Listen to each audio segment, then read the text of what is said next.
كيفكم يا حلوين؟ وصفتنا اليوم وصفة لحفظ النعمة. لما يكون عندنا عيش صامولي بايت ما نبغاه أو نشف أو مو عاجبنا طعمه، بنعمل بيه طريقتين. أول طريقة بسويه زي الشابورة، نخليه نغمس بيه أي شيء، نحطه في القلاية الهوائية 4 دقايق على درجة حرارة 180. نقطع باقي الكمية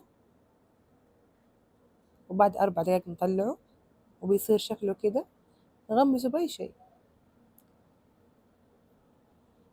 نحطه على جنب، ممكن يقعد أسبوعين، أسبوعين ما أتوقع أكتر من كده عشان ما يخرب.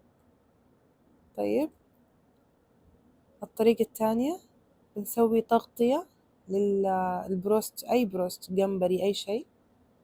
نحط العيش بعد برضو ما حطيناه في القلاية الهوائية، نحط دقيق 4 5 ملاعق، شوية نشا، ملعقة نشا، البهارات، ملعقة صغيرة بصل بودرة، توم بودرة، بابريكا، هذه كلها ملاعق صغار، وملح وفلفل أسود وزنجبيل لو تبغوا، ما تبغوا كيفك، ما ده اختياري، وشوية كورن فليكس، ونخلطه مع بعض وبس ونحطه على جنب.